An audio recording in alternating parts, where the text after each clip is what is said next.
Hola, buenas noches. Hoy día vamos a continuar con la segunda parte del capítulo 10 sobre comportamiento de peces. Voy a compartir mi pantalla, un momentito por favor.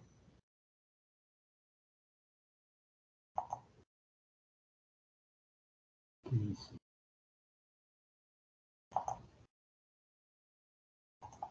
Un momentito por favor. Ya, entonces, nos habíamos quedado aquí en la clase anterior. En esta diapositiva 26 que muestra los cambios en la tipología o forma de los cardúmenes, también se puede decir, en este caso eran arenques. Miren, en solo 5 días, las distintas formas que adquirieron estos cardúmenes de arenque. Esto también estuvo condicionado porque en la zona se veía bacalao, el bacalao depreda sobre el arenque. Entonces, hay un comportamiento forzado, esta es una época reproductiva también, pero miren qué cambiante puede ser. Efectivamente es así, los cardúmenes continuamente están cambiando de forma al desplazarse, por distintos motivos, distintos peligros también forman o cambian su forma, su tipología. Vamos a ver un caso de la anchoveta. Este ecograma que están viendo en la parte superior, un ratito voy a activar el puntero láser. Ya. Este ecograma fue captado por un barco de pesca que pasó por aquí y vemos acá una capa densa de anchoveta que está ahí a lo largo de todo el ecograma, ¿no? Esto es muy denso, esta es una gran concentración de anchoveta. Y acá está el fondo del mar. Pero ese mismo barco volvió a pasar por la zona un par de horas después, o unas horas más tarde, y miren, por la misma zona, y miren ya, la anchoveta no está formando estos grandes cardúmenes, sino ahora sí ya está un poco mejor estructurada en cardúmenes, como se ve acá. Y lo que se revela en este panel de abajo, en el ecograma de abajo, es que acá hay una capa de mictófidos, perdón, de eufausidos. Hay una capa de eufausidos que, como ustedes saben, es uno de los alimentos principales de la anchoveta. Entonces, en esos momentos, esa hora anterior, esas horas antes, la primera pasada del barco, la anchoveta había adoptado la forma de sus presas para poder alimentarse mejor. Una vez que ya comieron, ya se saciaron, entonces la anchoveta ya no se agrega como una capa, como se vio acá arriba, sino más bien ya comienza a formar cardúmenes claramente definidos, como se ve acá en este programa de abajo. Así que hay una conducta de la anchoveta, en este caso una conducta agregativa, ¿no? Fue promovida por la necesidad de alimentarse. Así que esto también hay que resaltar que ha sido conseguido por un barco de pesca, es decir, la oportunidad de haber estado en la zona dando vueltas permite registrar esta clase de interacciones. Algo que, como dije antes, es difícil de hacer en un barco científico, a menos que se haga una prospección específica, como antes se hacía. Ya por un tema presupuestal, y Marte ya hace 10 o 12 años que no hace estos experimentos, estos cruceros, campañas para estudiar la ecología del comportamiento de las especies marinas. Ojalá que el instituto pueda volver a hacerlo y ojalá también en cooperación con las universidades.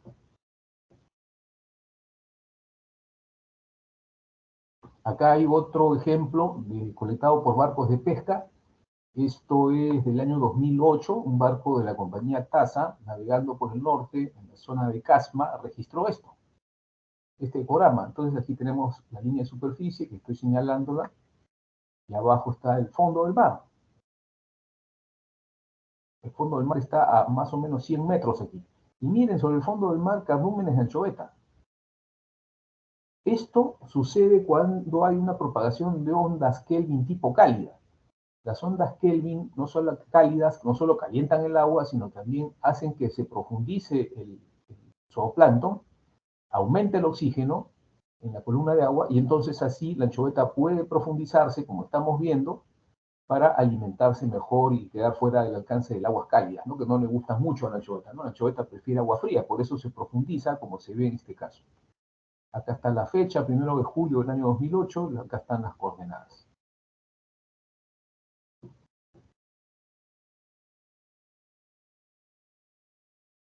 Vamos a ver ahora otro tema que son las vacuolas. ¿Qué son las vacuolas? Las vacuolas son vacíos que se forman en los carúmenes como producto de una reacción ante la presencia, puede ser de un obstáculo o un depredador o otra especie que se encuentra en la zona, en la trayectoria en la que se dirige el cardumen, y eso explica estos vacíos que estoy señalando, que forman unos vacíos, unas vacuolas, así se les llama. Otra razón puede ser la falta de visibilidad, no hay buena visibilidad en el agua y los peces pueden tender a unirse, ¿no es cierto?, seguir el movimiento de sus vecinos de un lado, el lado izquierdo, por ejemplo, y los del lado derecho por otro. Eso explica entonces también las vacuolas, que aquí las estoy señalando, ¿no? Esos vacíos se llaman vacuolas. Pero finalmente las vacuolas se cierran, ¿no? Una vez que ya los peces logran reorientarse o ya pasó el obstáculo o incluso el peligro que puede haber en la zona, entonces otra vez el cardumen se va a unir y las vacuolas van a desaparecer. Es decir, no son perennes, no son permanentes. Son producto entonces, como vemos, o de un obstáculo o una descoordinación momentánea, bueno, que también sucede, ¿no?, en el caso de los peces. Freón y colaboradores en 1992 generaron la hipótesis que consiste en que las vacuolas se forman como producto de una presencia perturbadora, ¿no? Lo que ya dije, ¿no? Un peligro o otra especie. Puede ser que el cardumen se está desplazando en una dirección, encuentra un conjunto de peces que no son peligro, digamos, pero simplemente para evitarlos el cardumen se abre y forma estos vacíos, ¿no?, estas vacuolas.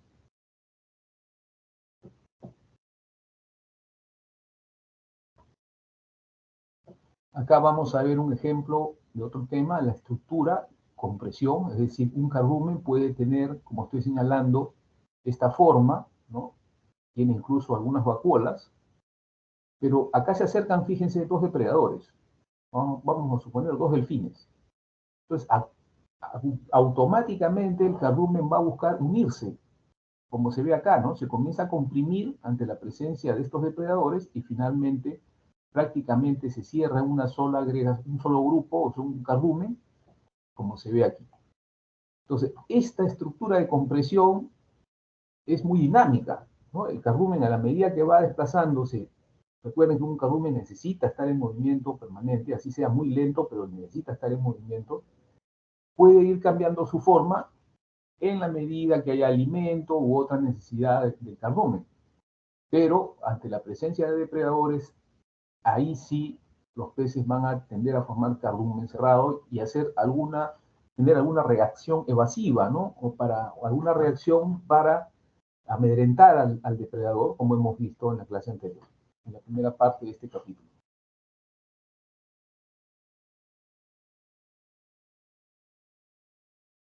Acá en el lado derecho el cardumen está formando una bola. ¿Se acuerdan el video que vimos en la clase anterior? Una bola, ¿no es cierto?, que gira sobre sí misma, ¿no?, lo cual es impresionante y es una de las reacciones de los cardúmenes para espantar a sus depredadores.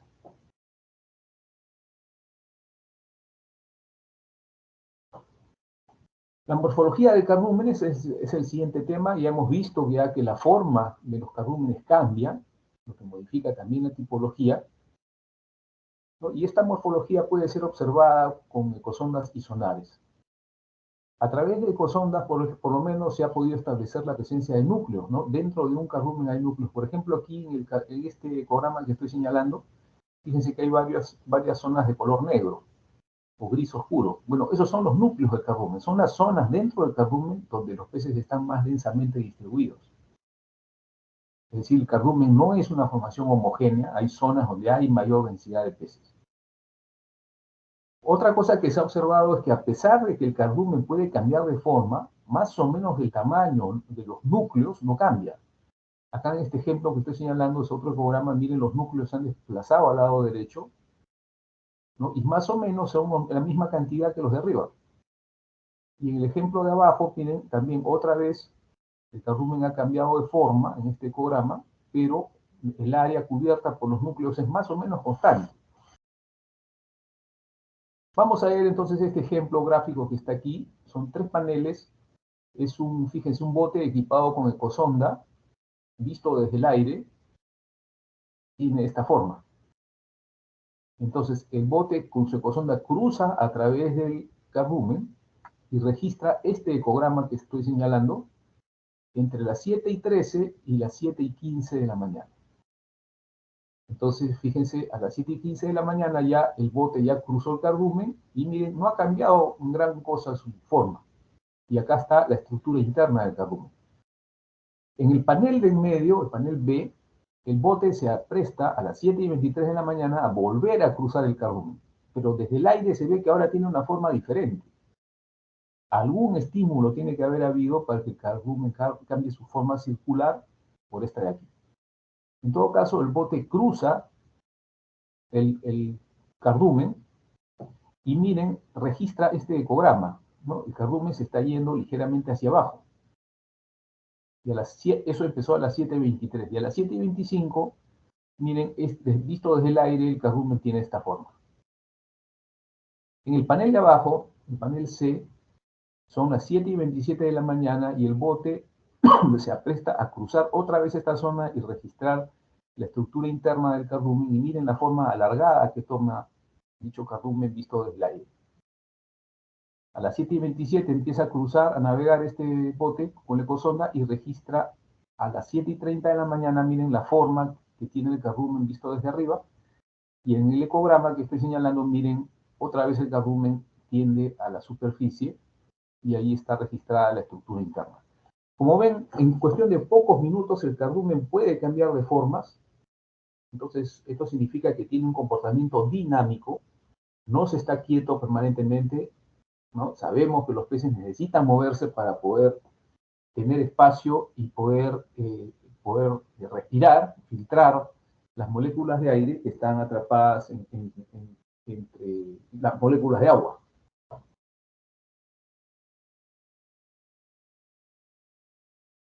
Vamos a ver el siguiente tema. Acá hay unos esquemas de cómo aquí hay 3 cardúmenes, ¿no? Están más o menos separados y miren, en las inmediaciones hay delfines, hay aves.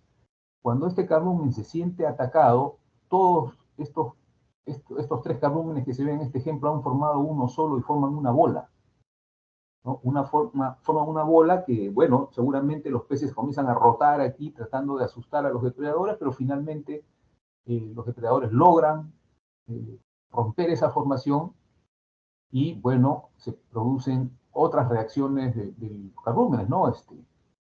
Un reloj de arena o simplemente la dispersión de todos los individuos del cardumen. Y miren aquí ya todas las aves, los delfines, todos aprovechan para comer un poco de cardumen. Pero como se explicó antes, en la estructura interna de los cardúmenes se ha probado que hay siempre zonas de mayor densidad, como estoy señalando en este programa, en esta imagen. Y acá al lado derecho tenemos una imagen lograda con sonar multi-haz que muestra un cardumen, pero que hay vacuolas en medio, y también en zonas de color rojo están los núcleos, las zonas donde están más densamente distribuidos los peces.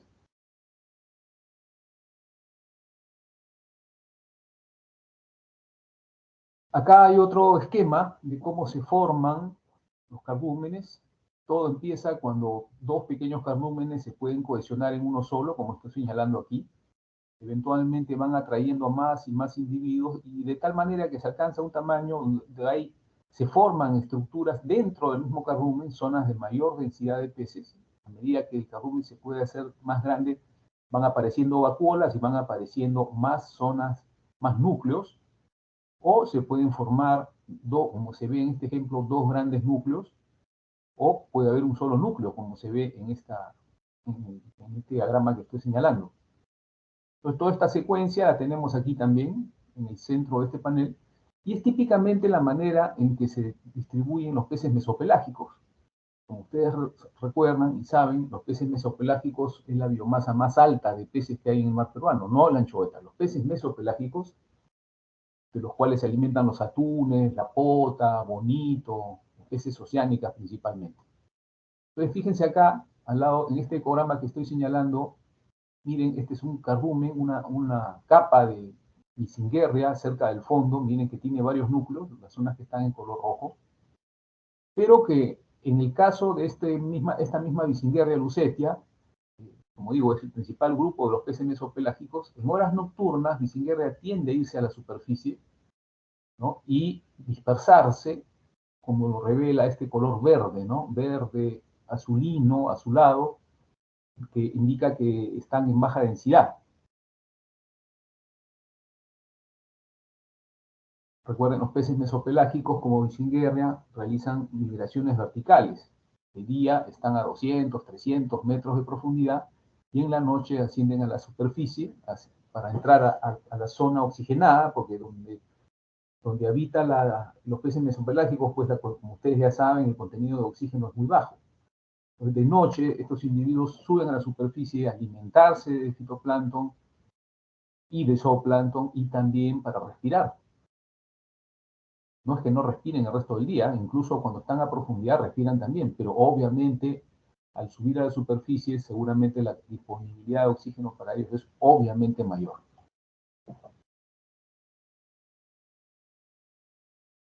Vamos a hablar ahora de microgrupos. Microgrupos son esas zonas de alta densidad que están dentro de los cardúmenes. Se hipotetiza entonces que un cardumen, el comportamiento de un cardumen es controlado por uno o más microgrupos dentro del cardumen y son los que deciden a qué velocidad desplazarse, en qué dirección, cuál reacción tomar, ¿no? Y estos son una especie, digamos, perdónenme la expresión, una especie de líderes, ¿no? De conductores dentro del cardumen que guían la conducta de todos los demás. La estructura de los microgrupos ha sido probada por varios autores. Acá tenemos el caso de Safferman en 2 publicaciones, y aquí tenemos en el caso de la anchoveta del doctor Yerrotó del año 2006, Yerrotó y colaboradores, que demostró a través del uso de variogramas, variogramas es un tema que vamos a ver en el próximo trimestre. Estas gráficas indican que hay una estructura interna en los cardúmenes, ¿no? El aumento de la varianza hasta cierto punto y su estabilización a mayores intervalos de muestreo indican que hay una estructura interna dentro de los cardúmenes. Pero es un tema más relacionado con la geoestadística, que es uno de los capítulos del siguiente trimestre. Hasta acá lo importante es que ustedes conozcan que hay dentro de los cardúmenes hay un núcleo que se le puede llamar también microgrupos, que son los que controlan el comportamiento colectivo del cardumen.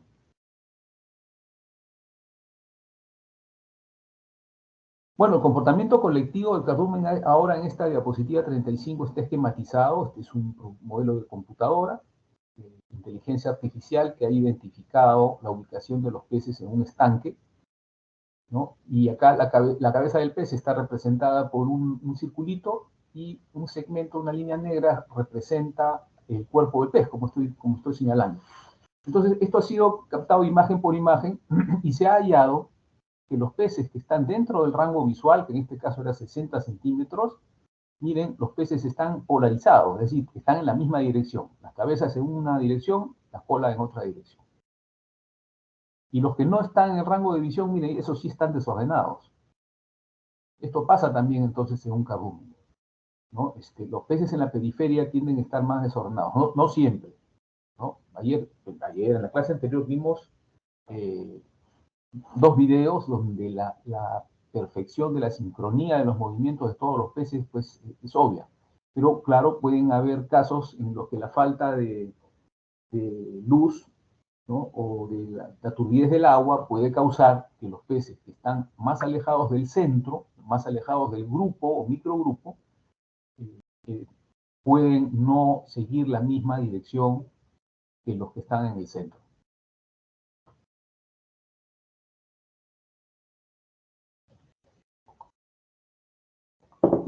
Vamos a continuar.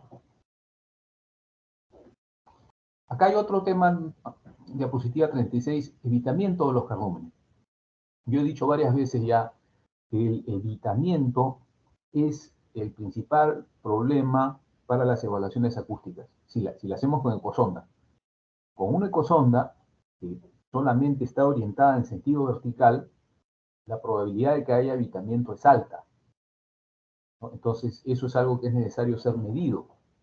Y aquí tenemos algunos ejemplos del mar Catalán, de Senegal y Costa de Marfil, que muestran el número de cardúmenes detectados con un sonar multi-haz desde un barco.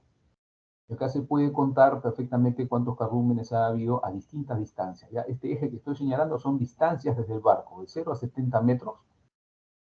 En el eje vertical tenemos el número de cardúmenes detectados.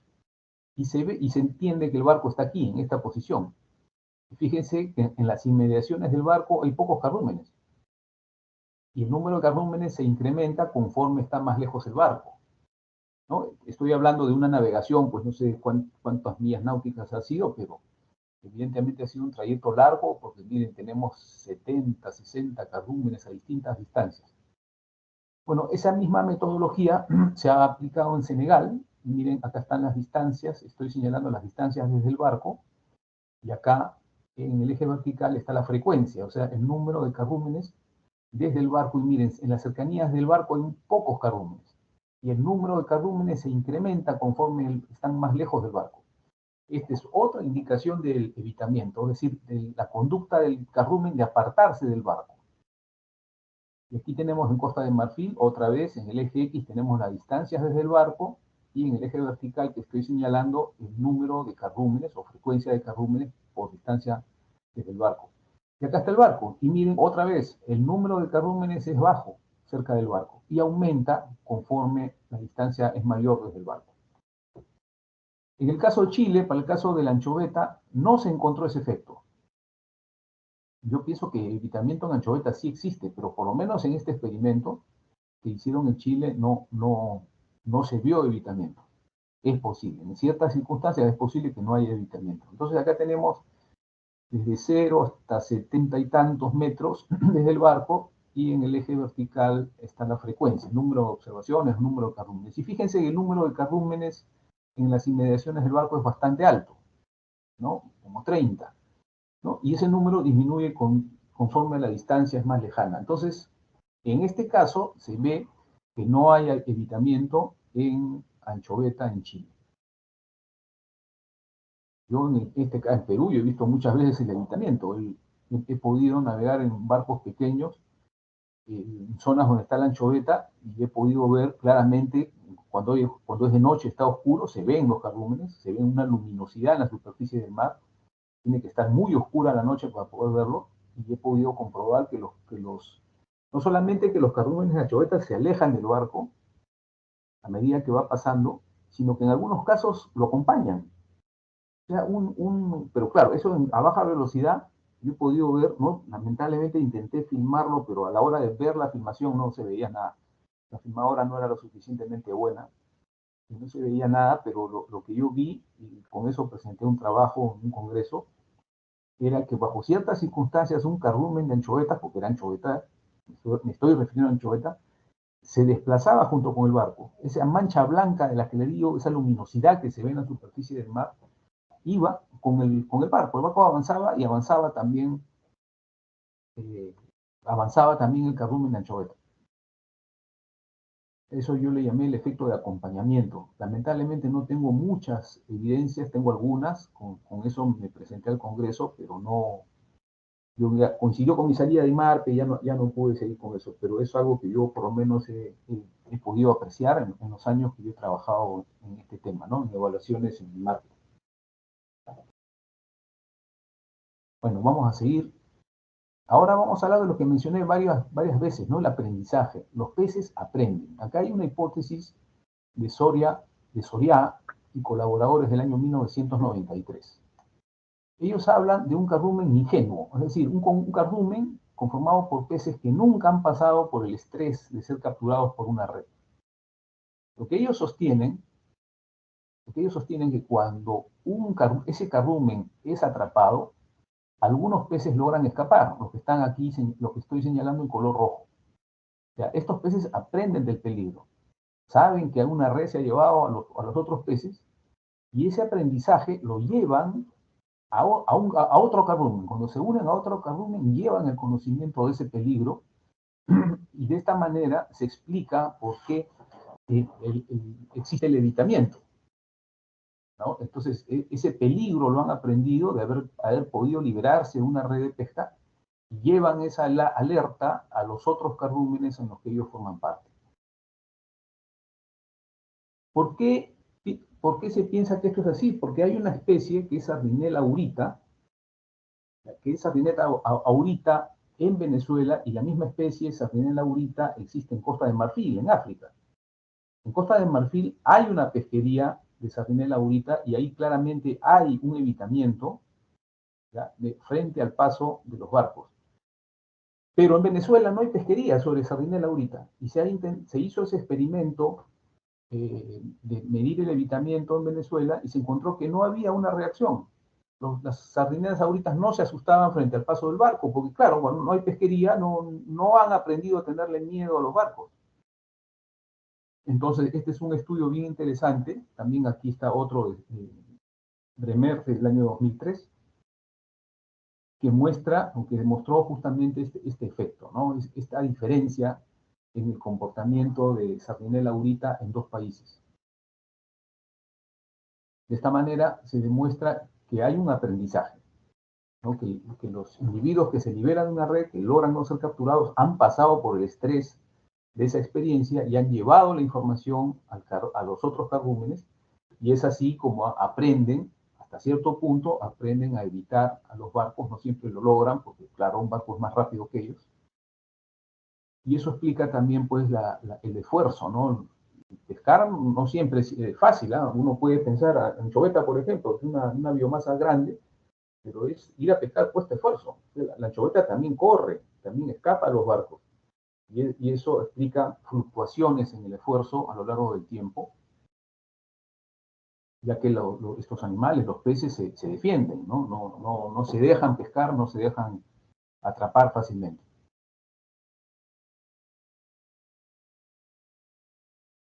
Bueno, vamos a volver sobre el tema de la morfología y la estructura interna de los cardúmenes. Mira, que hay un bonito ecograma registrado en Chile, típicamente anchoveta, así se ve normalmente la anchoveta.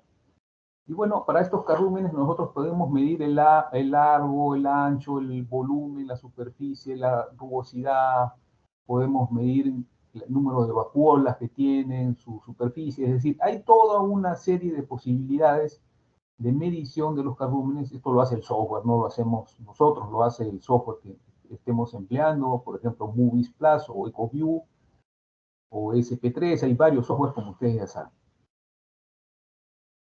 Entonces, toda esta información nos puede servir para estadísticamente describir la distribución de una especie, como estamos viendo en este ejemplo.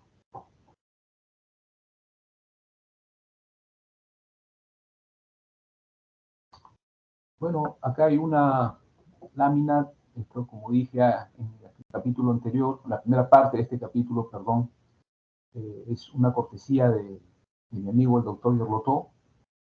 Entonces él anota aquí esto, ¿no? Una ecoetología pesquera. Hay manejo pesquero actualmente, pero no hay un manejo que considere el comportamiento de los peces, ¿no? Lo cual, como hemos visto, es bien complejo, ¿no? Las reacciones son muy dinámicas. Entonces, todo se está tratando de modelar, ¿no? Hay modelos tróficos, modelos ecosistémicos como estos que estoy señalando, muy complejos, donde hay que asumir muchas cosas para que estos modelos funcionen. La idea es conocer cuál es la abundancia o los cambios en la abundancia a lo largo del tiempo de estos diferentes componentes del ecosistema, ¿no? Desde el fitoplancton hasta los depredadores superiores. Entonces, estos son modelos complejos que hay que seguir trabajando y mejorando.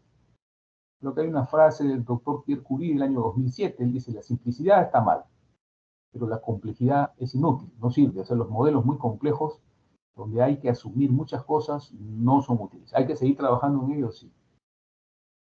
Acá hay otra frase interesante del doctor Yorlotó, dice: no siempre podemos entender, esto es muy complejo para que lo podamos entender, pero al menos podemos medir. Y la manera de medir, bueno, acá tenemos, por ejemplo, cómo medir el evitamiento, y hemos visto ejemplos de esto, para poder incorporar en el manejo algunos aspectos del comportamiento.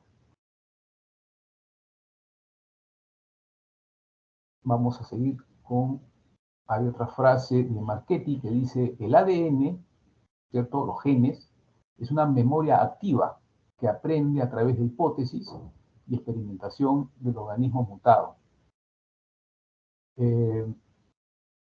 Claro, este es un concepto más complejo y tiene que ver con lo mencionado, ¿no? La evolución de las especies es el producto del aprendizaje y de la adaptación de dichas especies a cambios, a peligros que pueden haber en el ecosistema. Las que no logran adaptarse, entonces simplemente desaparecen. Son especies que desaparecen o disminuyen mucho su abundancia.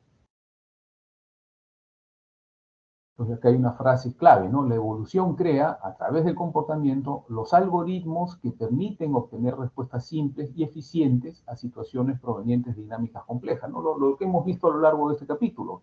Es decir, en el caso de los cardúmenes, bueno, ellos tienen que sobrevivir. Y sus reacciones y su comportamiento está adaptado a eso.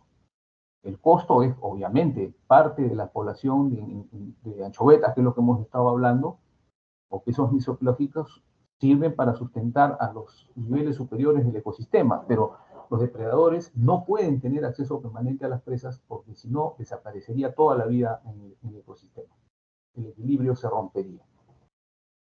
Una de esas adaptaciones son los comportamientos que se ha visto de los depredadores superiores, ¿no? Que este comportamiento es emulado por el pescador. El pescador sale de un puerto, como estoy señalando, encuentra una zona interesante y da vueltas por ahí, si puede pescar, pesca, y si no, sigue de largo a otra zona. Bueno, ese mismo comportamiento lo tienen las aves marinas. Las aves marinas hacen lo mismo.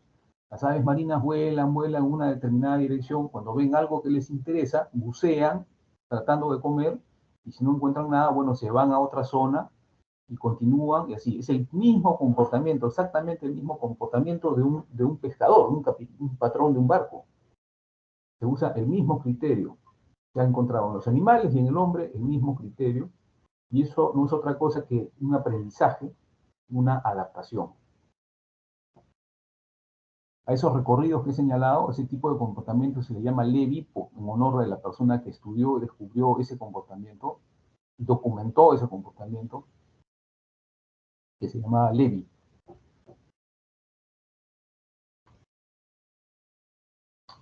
Bueno, pero todo este tema en qué aterriza, ¿no? ¿Qué tiene que ver el comportamiento con el enfoque ecosistémico? Como hemos visto, el enfoque ecosistémico es el manejo del ecosistema en su conjunto y no solo el manejo de una pesquería en particular, como se hace, por ejemplo, con la anchoveta, ¿no? El manejo ecosistémico no es otra cosa que considerar todos los componentes del ecosistema, no solamente la anchoveta. Si lo que estoy diciendo es bien difícil de hacer, no estoy diciendo que sea fácil, ¿no? Pero hacia eso va el mundo. Hacia eso va, a un manejo, a una explotación sostenible de los océanos que considere todos los impactos que genera la actividad y todas las necesidades que tiene el ecosistema. Bueno, ¿cómo hacer eso? El primer punto es conocer la historia del ecosistema, recabar series temporales, series de datos oceanográficos, climáticos, datos de pesca, de paleoclima, es decir, cómo fue el clima en la antigüedad, datos socioeconómicos, etc. Y buscar métricas para cada uno de ellos, ¿no? Cosas que medir. El segundo punto es establecer mediciones permanentes, universales, es decir, usar todos los tipos de plataformas que podamos. Por ejemplo, los barcos de oportunidad, los barcos de pesca, por ejemplo, hoy en día están colectando datos de calidad científica, datos acústicos, oceanográficos, datos de avistamiento de aves, interacciones con mamíferos, etcétera, etcétera. Y por supuesto, usar información satelital, boyas oceanográficas son difíciles de mantener, sobre todo en Perú tenemos mala experiencia con eso porque hace 20 años estaban instaladas unas boyas magníficas de última generación y lamentablemente fueron vandalizadas, ¿no? por malos pescadores. Entonces esas son dificultades pues, que hay que abordar. Obviamente hay que usar herramientas y métodos diferentes para cada escala de espacio y de tiempo. Otro tema es aprovechar las capacidades integrativas de comportamiento, es decir, si sabemos que existe el evitamiento, hay que explicarlo a los pescadores para obtener más información sobre las reacciones evasivas de los peces. Cuando digo los pescadores me refiero en realidad a los capitanes de los barcos, ¿no? Que son al final quienes controlan los equipos a bordo y necesitamos que ellos tomen información. Bueno, el siguiente punto es construir indicadores, no solo medir, sino construir indicadores con los datos colectados, indicadores físicos, pesqueros, en fin, ir construyendo modelos probabilísticos en distintas escalas para poder ir entendiendo mejor cómo cambia el hábitat de las especies y cómo las especies se adaptan a él. Otra cosa que hay que tratar de hacer es evitar la construcción de modelos deterministas, o sea, modelos globales, ¿no es cierto?, que con una medición, por ejemplo, de temperatura, se quiere demostrar la distribución o la abundancia de una especie, ¿no? La temperatura es un parámetro, son muchos parámetros los que se necesitan para eso, ¿no? Bueno, y también, de otro lado, desconfiar de los modelos muy complicados, ¿no? Los modelos muy complicados que no son fáciles y donde se asumen muchas cosas. Bueno, es todo un proceso. Manejo ecosistémico es un tema bien complejo, está en construcción. Yo creo que en Perú, como dije al principio, en la primera parte de este capítulo, si hay un país que tiene las condiciones para poder ir construyendo efectivamente un manejo ecosistémico, es Perú, por la gran cantidad de información que se colecta, no solamente por parte de IMARPE, sino hoy en día por parte de las empresas pesqueras. Bueno, acá este último punto es una broma del doctor Yerlotó, ¿no? Hacer todo esto que he descrito y esperar que funcione. Y seguro que sí va a funcionar, ¿no? Pero va a tomar tiempo. El ecosistema es un lugar complejo, ¿no? El ecosistema marino, quiero decir, ¿no? Nuestro mar es complejo, dinámico, cambiante. Cambiamos de tema para ver las dimensiones de los carúmenes. Esto ya en realidad ya lo habíamos visto con el sonido, ¿no? Con el uso de ecosondas de sonares podemos conocer la forma aproximada de los carúmenes y cómo va cambiando en el tiempo, reconociendo una vez más que lo que nosotros estamos viendo en la pantalla de una ecosonda o de un sonar es una representación, ¿ya? Y hay que tener en cuenta que el barco se está moviendo, que hay cambios en la geometría del cardumen a medida que el barco va transitando. Entonces, la imagen que estamos obteniendo en el barco, mirando, observando estos equipos, es el resultado de una aplicación de modelos matemáticos, en este caso trigonométricos, como estamos viendo, que tratan, ojo, tratan de reconstruir la forma del cardumen. Debemos tener siempre presente eso. ¿Ya? No podemos asumir que eso que estamos viendo es exactamente la forma o tamaño de un cardumen. Está dependiendo de la... Tenemos que tener presente que el haz acústico es más bien pequeño, que de un solo pulso no, por lo general no puede ver todo el cardumen, son varias transmisiones, pings, que se necesitan para poder observar el íntegro del cardumen. Pasamos a otro tema. Vamos a ver la clasificación de los cardúmenes. Hay varios criterios para poder clasificar los cardúmenes. El primero es por su posición. Se refiere a su ubicación geográfica, ¿no? En términos de tiempo y de espacio, ¿no? La latitud, la longitud, la profundidad, el día, la hora, la estación. El segundo criterio es por su forma, ¿no? Por su forma o por su morfométrica. Es decir, la forma del cardumen según cómo se le ve en el ecograma, su altura, el ancho, el área, perímetro, extensión, circularidad, etc. Son criterios para clasificar los cardúmenes. Otro criterio es por la energía de sonido, ¿no? La intensidad del sonido que es capaz de reflejar un cardumen. Y para esto hay varios parámetros dentro del análisis que se puede hacer, por ejemplo, con EcoView. Hay varios parámetros que describen la intensidad del sonido, la energía del sonido que el cardumen ha sido capaz de reflejar. Por ejemplo, el valor SB, el SB medio, el SB máximo, el SB mínimo y otros más son indicadores que permiten clasificar por este criterio a los cardúmenes. Una cuarta posibilidad es hacer una clasificación ambiental, es decir, según parámetros oceanográficos, por ejemplo, la temperatura, salinidad, el oxígeno, etc. Y una última, quinta posibilidad es un criterio biológico, ¿no? La taxonomía, los parámetros biométricos, las tallas, también son, o la presencia de depredadores o fauna acompañante también son otros criterios para clasificar cardúmenes.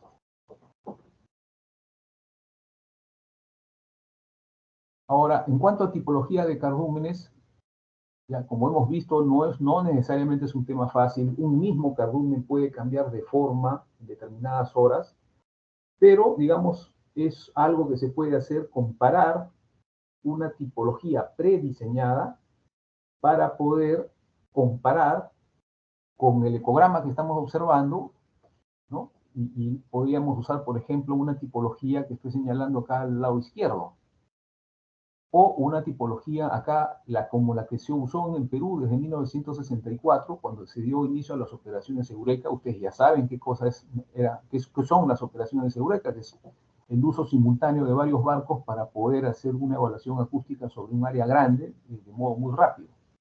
Pero al comienzo no había ecointegradores, habían ecosondas a papel que registraban el ecograma en blanco y negro, como estamos viendo aquí, de tal manera que en IMARPE se decidieron por crear una tipología. Por ejemplo, plumas, ¿no? Lo que estamos viendo aquí son plumas.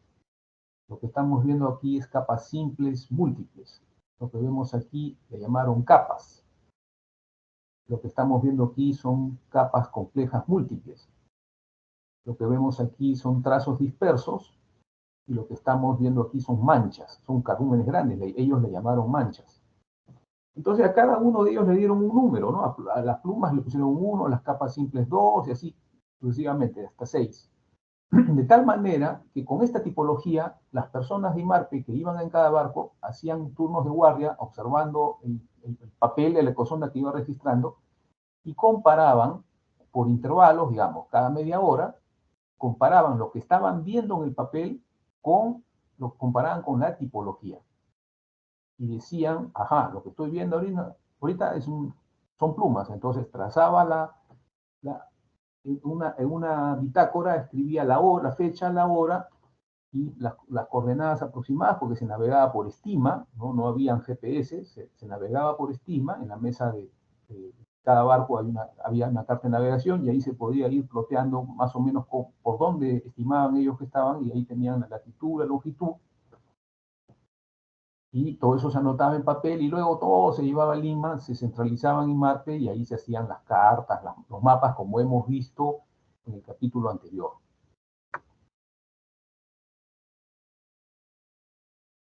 Entonces, esta tipología, este ejercicio de tipología es lo que vamos a hacer como práctica del bimestre 3. Es decir, cada uno de ustedes ya debe tener en su poder los datos en formato EK5 que van a usar. Son datos de ecosonda EK500, con los cuales ustedes ya habrán, a estas alturas, ya habrán hecho la práctica de Surfer para saber cómo trabajar esto, ¿no? Y vamos a usar esta tipología. ¿Ya? Vamos a usar esta tipología. La primera tipología es cardumen.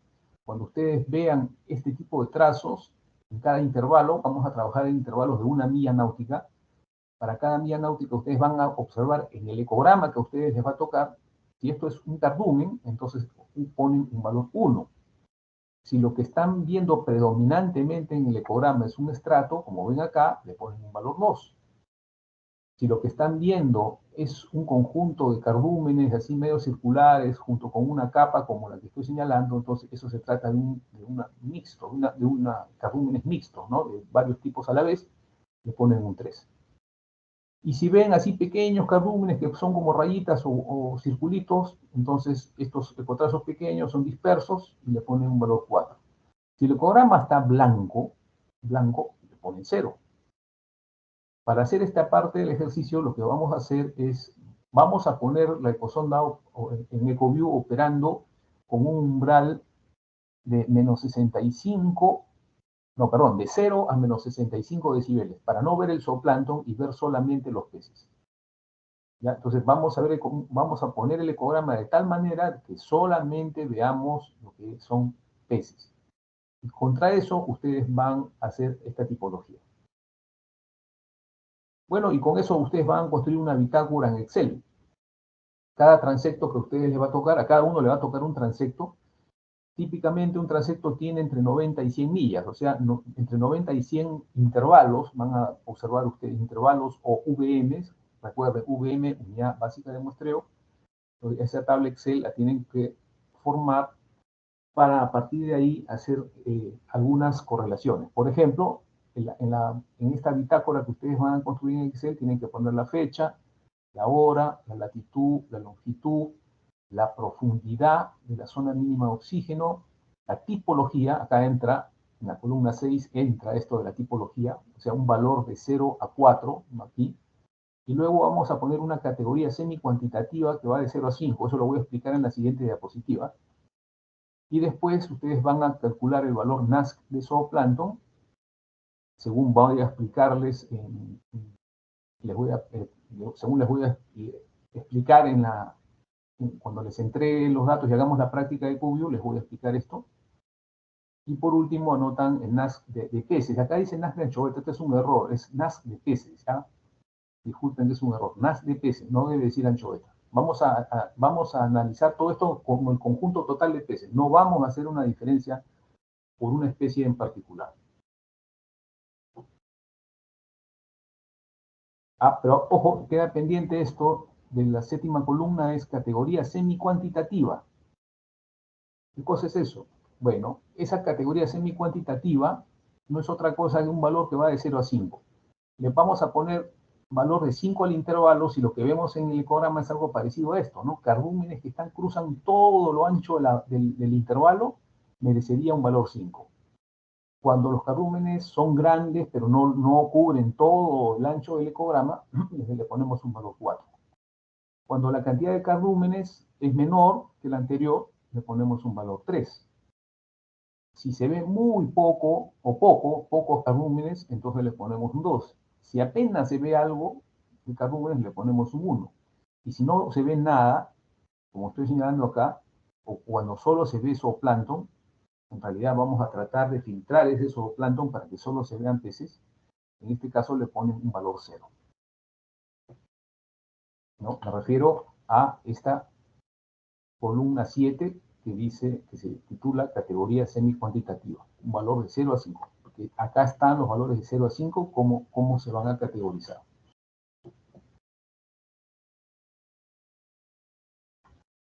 Y bueno, con eso hemos terminado el capítulo 10.